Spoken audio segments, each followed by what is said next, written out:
So, in 1888, Germany decided they realized they had to make big merchant ships in order to compete with their British rivals. So, some company I do not know the name of made the one and only Kaiser Wilhelm de Grosse. Kaiser Wilhelm de Grosse instantly shattered its own transatlantic speed record,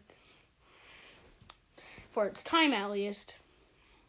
And they came in, but not long after that, British would keep on making bigger and faster ships for their time, which would instantly demolish the De Grosse. Another German line, aka the Hamburger America line, the subject for this video, came onto the scene with the Deutschland. The Deutschland took the speed record, but it came short in terms of size. But other than that, she was nicely luxurious and she was good for speed. Germany would retain their speed record for a decade or so, until not long after that, the Cunard line came onto the scene with the RMS Lusitania. The Lusitania instantly shattered the transatlantic speed record, and it became known as a 4-day boat, meaning she could cross the Atlantic less than 5 days. She was the largest and most luxurious ship for its time, and not long after that, her near sister. And it wasn't long before Cunard came and got the Mauritania out, and then she made her own speed record, beating the Lusitania for the westbound record for a while, and then finally she got her eastbound record. So the Mauritania was a very big ship. Even though they were both very popular, they weren't equally popular, though. The Lusitania was more, you could say, more famous because I guess it's luxuriousness and everything like that. The America line immediately realized this, so they came out into the scene with the Imperator. The SS Imperator was the biggest ship for its time. It was bigger than the Olympic class liners. And she came out. She was built a week after the Titanic, a month after the Titanic sank. So luckily they had time to embed more lifeboats into her superstructure. And they retained her to be the biggest ship in the world after Cunard's Aquitania and the White Star Line's Britannic would be built. They put a big adorned figurehead at the bow of the ship, retaining her the biggest ship in the world. And she only had 3 funnels instead of 4, which allowed rooms to be driven by funnel casings and everything. Now here's the little figurehead. The Imperator had one weakness. It would be its stability. She always had to list a bit to the starboard. And even though it was a bit of a fuss, he was still a very popular, a big and humongous popular ship for his time. But she wouldn't be able to keep that thing until her sister would come.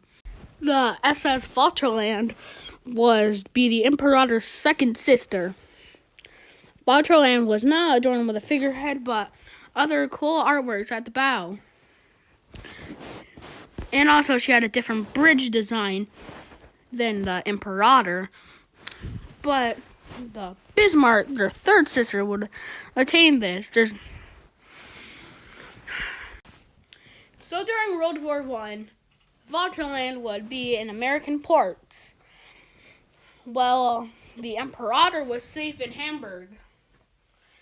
Not long after that, after the United States joined the war, they returned the Vaterland into their troop ship and renamed it the USS Leviathan.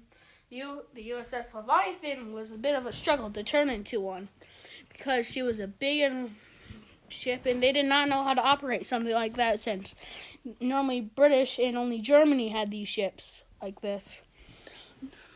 And then after President Wilson decided to name Vaterland into the USS Leviathan, and she made a bunch of successful runs.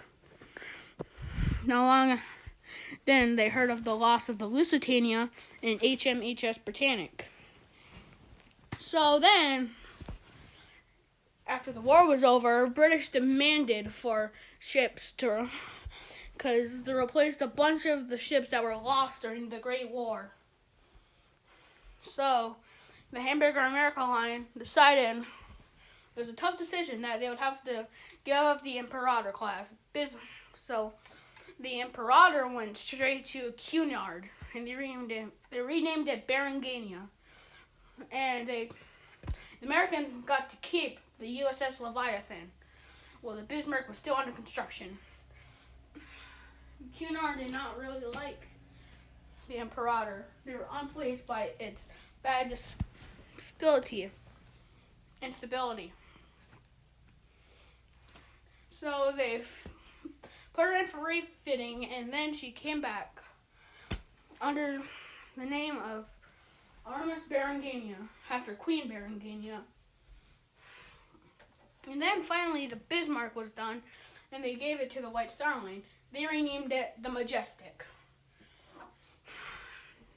The Leviathan, the Bismarck, and the Imperator were all big ships. Sorry if I stutter a lot. It's just a thing I got. But since then, all these ships were big and remarkable. Beringania and the USS Leviathan. The Majestic was the biggest ship out of all of them, just by a smudge. But a lot of people believe the USS Leviathan was the biggest. And they all got a good service until the USS Leviathan and Beringania were sold to the scrapyard. The Great Depression took them over. But when World War II broke out, it let the Majestic live another couple of years. It retained as a British and American troop ship. And it'll keep that role for the entire World War II. After World War II was over, the White Star Line planned for the Majestic to be scrapped. But the British government bought her and renamed her HMS Caledonia. They would put new troops on the ship until they were needed elsewhere. And Caledonia was just left there until she caught on fire and the remains were towed to the scrapyard. The final Hamburger America liner.